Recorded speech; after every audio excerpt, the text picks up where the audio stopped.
सिद्धार्थ, क्या संजय सिंह की रिहाई, क्या आपको भ्रष्टाचार की आपकी इस लड़ाई में कई सवालों के घेरे में लाके खड़ा कर दिया है क्या?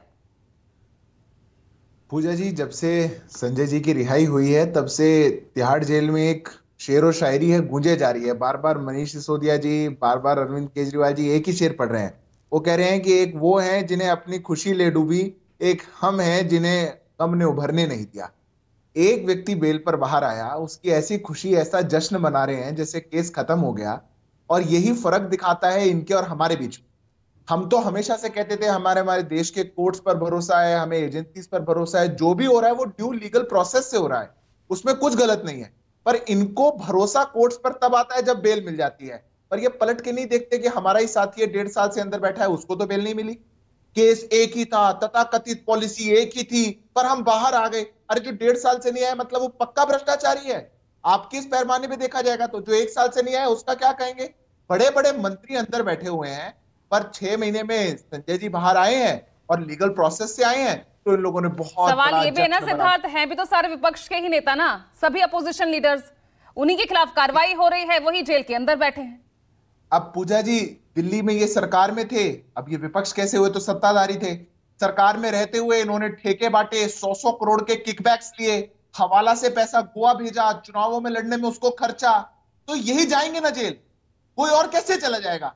जब आप सत्ता में हैं, आपने पॉलिसी बनाई, इस पॉलिसी को आपने बाद में वापस ले लिया, विधानसभा में खड़े होकर के आपने बोला कि इस पॉलिसी से सरकारी खजाने का नुकसान हुआ है। आप पर जांच बैठी, 3 साल से वो जांच बैठ रही है, 34 उसमें गिरफ्तारियां हो गई, एक एक करके आपके बड़े नेता निपटने लग गए। व्हाट्सएप की चैट्स है, इलेक्ट्रॉनिक डेटा है। सिद्धार्थ, आंकड़े तो ये भी कहते हैं ना कि जो आपके साथ आगे आपकी वॉशिंग मशीन में धुल गए, भ्रष्टाचारी से सदाचारी हो गए।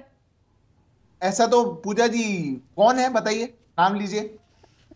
महाराष्ट्र के तमाम नेता, अब तो लगातार हम इस पर चर्चा करते रहते हैं सिद्धार्थ, अब आप फिर भी नाम पूछना चाह रहे हैं। अजित पवार, प्रफुल्ल पटेल, ये तमाम नाम है, हिमंता विश्व शर्मा, और अभी हाल ही में इंडियन एक्सप्रेस की जो रिपोर्ट आई है, 25 ऐसे नेताओं के नाम सामने आए हैं जिनमें से 23 नेताओं के खिलाफ किस तरह से जो केस थे, जो ईडी, सीबीआई, इन तमाम ईओडब्ल्यू के जो केसेस चल रहे थे वो बंद किए गए, उन्हें राहत दी गई, कई केसेस ठंडे बस्ते में डाले गए। अब पूजा जी, वैसे हम अल्पमत में बैठे हैं और आपने प्रश्न भी बड़ा पूछा, तो थोड़ा सा समय दीजिएगा, जैसा धीरेन्द्र जी को दिया गया ऐसा ही हमको भी दीजिएगा। एक भी व्यक्ति का भारतीय जनता पार्टी या एनडीए में शामिल होने के बाद केस का स्टेटस नहीं बदला है, एक भी व्यक्ति का। अजित पवार अभी 2-3 दिन पहले ही ईओडब्ल्यू की क्लोजर रिपोर्ट फाइल हुई है। प्रफुल्ल पटेल, उनके लिए भी क्लोजर रिपोर्ट फाइल हुई है, अभी फिलहाल कोर्ट में पेंडिंग चल रही है। एक और नाम प्रदीप सरनायक, उनके खिलाफ जो मामले चल रहे थे उसमें भी ईओडब्ल्यू ने क्लोजर रिपोर्ट फाइल कर दी है। अब पूजा जी 1 मिनट दीजिएगा, नहीं तो अन्याय हो जाएगा बहुत बड़ा। ठीक। अजीत पवार जी की ईडी ने जो चार्जशीट दी थी, हमारे एनडीए में ज्वाइन होने के 1 साल पहले से ही उनका नाम उसमें नहीं था। उन पर एक ही केस के 4 एफआईआर चल रही है, एक में क्लोजर रिपोर्ट दी है, 3 अभी भी चल रही है। अच्छा। जानकारी पूरी क्यों नहीं दी जाती? एक ही केस में मल्टीपल एफआईआर रजिस्टर होती हैं। कुछ एफआईआर अलाइड ऑफेंसेस के लिए होती हैं। अलाइड ऑफेंस में उसको क्लब करके अगर उसमें क्लोजर डाल दिया, 3 मुख्य ऑफेंसेस की अगर एफआईआर चल रही है तो उसको कैसे केस स्टेटस चेंज मान लिया जाएगा? प्रफुल्ल पटेल को क्लीन चिट एनडीए में ज्वाइन होने से पहले एजेंसीज ने दी थी, यहां तक कि उनके ज्वाइन होने के बाद कोई फर्क उनके पूरे केस में नहीं हुआ है। छगन भुजबल को लेकर के जो झूठ फैलाया जा रहा है कि ईडी ने एप्लीकेशन विड्रॉ कर ली, वो उनके फॉरेन ट्रैवल को लेकर के करी, क्योंकि वो 4 साल से कोर्ट में पेंडिंग था। कोर्ट ने बोला कि ये तो 3 बार इस पेंडेंसी में फॉरेन ट्रैवल करके आ गए। चलिए थोड़ी सी टाइमलाइन मेरे पास भी है सिद्धार्थ। प्रफुल्ल पटेल का आपने जिक्र किया, मई 17 एयर इंडिया एयरलाइंस मर्जर पर सीबीआई की एफआईआर थी। 2019 में सीबीआई की चार्जशीट में प्रफुल्ल पटेल का नाम सामने आया। जून 2023 में एनडीए में वो शामिल होते हैं। मार्च 2024 में सीबीआई की क्लोजर रिपोर्ट फाइल होती है। अब ये पूजा जी, बस इस टाइमलाइन में एक चीज आपने नहीं जोड़ी कि उन पर ईडी का भी केस चल रहा है।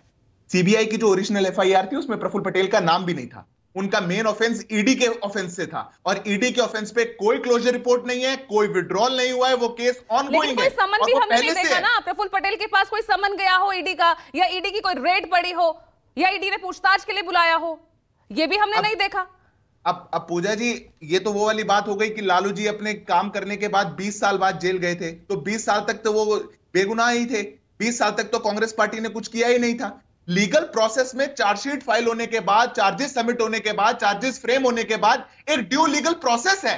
वो लीगल प्रोसेस अगर फॉलो होता है तो ना ही तब तक वो व्यक्ति को बेगुनाह कहा जाएगा, ना ही वो उस तब तक उसको गुनहगार कहा जाएगा। वो आरोपी है, ऐसा ही आरोपी संजय सिंह। भ्रष्टाचारी तो आप खुद कहते थे अजित पवार को, आप ही ने कहा था ना भ्रष्टाचारी, नेचुरली करप्ट पार्टी, 70,000 करोड़ के घोटालेबाज। लगाया जाएगा पॉलिटिकल स्पेस में, हम बिल्कुल कहेंगे।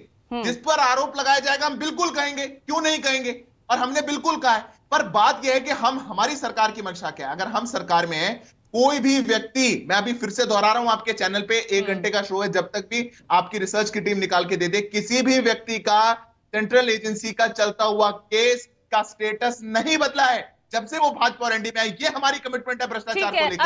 Agree to your point. लेकिन अभी हाल फिलहाल में सिद्धार्थ, चाहे वो अभी 3 राज्यों की विधानसभा, 5 राज्यों में विधानसभा चुनाव हुए हों, या अभी लोकसभा चुनाव से ठीक पहले, क्यों ये कार्रवाइयां सिर्फ अपोजिशन पार्टीज के लीडर्स पर ही नजर आती है? सवाल यही तो पूछ रहा है ना अपोजिशन।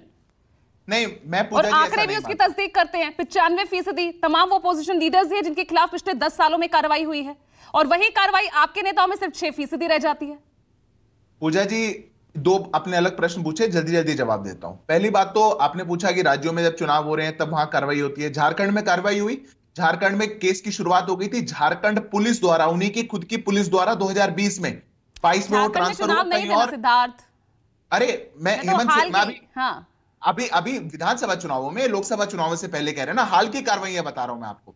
इस केस में भी 2022 में सीबीआई चली गई थी। अब आप मुझे बताइए पूजा जी, 9 समन दिए जाएं और 9 समन पे भी ये ना पहुंचे वहां पर, आज वो कहें आकर के कि चुनाव के समय में गिरफ्तारी हो रही है। कोई चुनाव के समय में गिरफ्तार नहीं कर रहा था आपको नवंबर से बुलाया जा रहा था, आपको बुलाया जा रहा था कि आप पार्टिसिपेट कर लीजिए आकर के। पर जिसकी चोर की दाढ़ी में तिनका होता है ना, वो कभी नहीं आता पूजा जी। इसीलिए आज जब वो गिरफ्तारी भी हो गई है तो ईडी को कोर्ट में कहना पड़ रहा है ही इज नॉट कोऑपरेटिंग, वो अपना पासवर्ड तक नहीं देना चाह रहे। ठीक है हरिशंकर गुप्ता जी, नहीं कह रहे।